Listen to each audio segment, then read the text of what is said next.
Om Swastiastu. Perkenalkan, nama saya Kada Yuliandari, NIM 0030. Perkenalkan, nama saya Niputu Widya Prasista Putri dengan NIM 0035. Perkenalkan, nama saya Franciscus De Rosari dengan NIM 0056. Perkenalkan, nama saya Mika Putri Akubayanti, NIM 0029. Saya Niputu Maira Dian Purnami.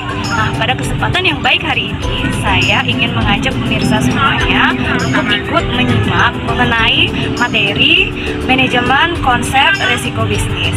Jadi seperti apa? Ayo disimak videonya ya. Nah teman-teman, penting bagi kita atau bagi pengusaha tentunya untuk mengetahui apa itu resiko bisnis. Risiko bisnis adalah sebuah tindakan yang dihubungkan dengan suatu kemungkinan munculnya kerugian yang tidak terduga dan tidak diharapkan terjadi bagi suatu perusahaan. Nah, risiko bisnis itu dalam suatu perusahaan tidak dapat dihilangkan atau dihindari, namun dapat dikelola untuk meminimalisirkan potensi kerugiannya.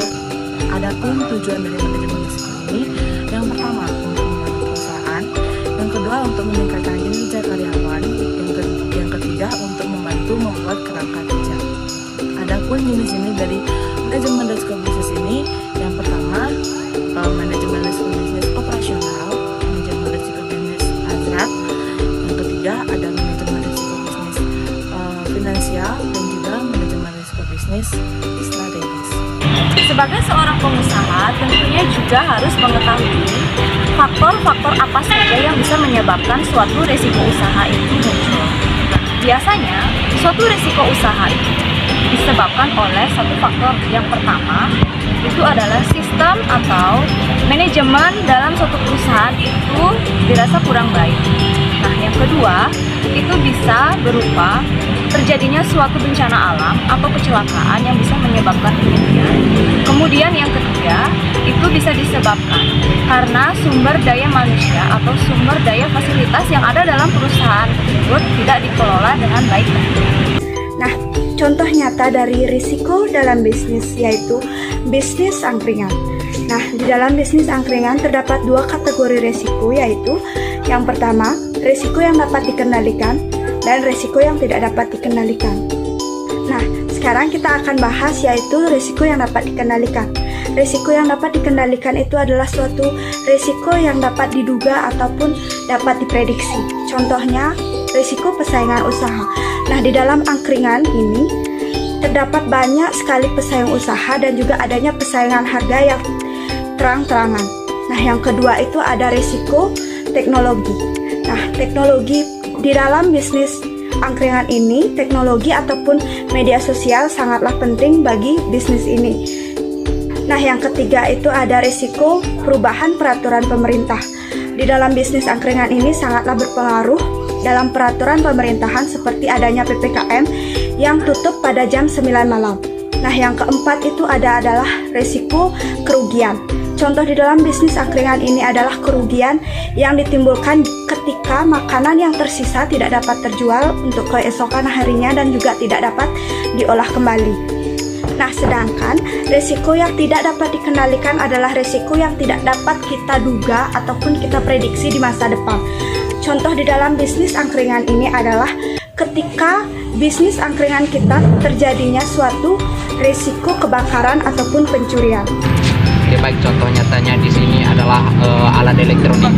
Jadi pada saat ini masih banyak perusahaan yang memproduksi alat elektronik tanpa mereka sadari bahwa barang yang mereka produksi itu nanti laku terjual. Terutama pada saat pandemi sekarang, kebutuhan akan barang elektronik tersebut menurun sehingga perusahaan tersebut mengalami kerugian. Nah, salah satu bentuk contoh dari adanya risiko usaha bisa kita lihat dalam bentuk nyatanya yaitu usaha garment, di mana teman-teman di rumah sudah mengetahui bahwa garment itu merupakan usaha dalam memproduksi pakaian.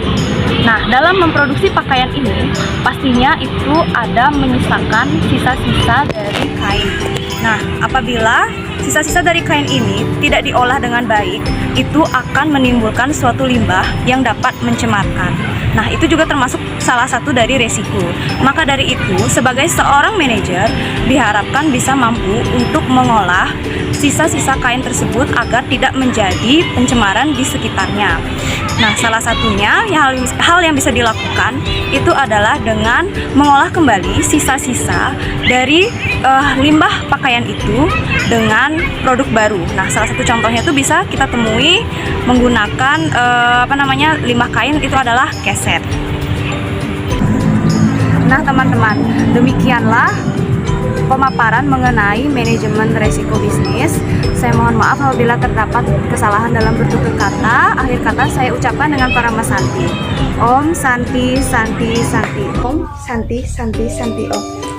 Sekian dari saya ucapkan terima kasih. Om. Om Santi Santi Santi Om.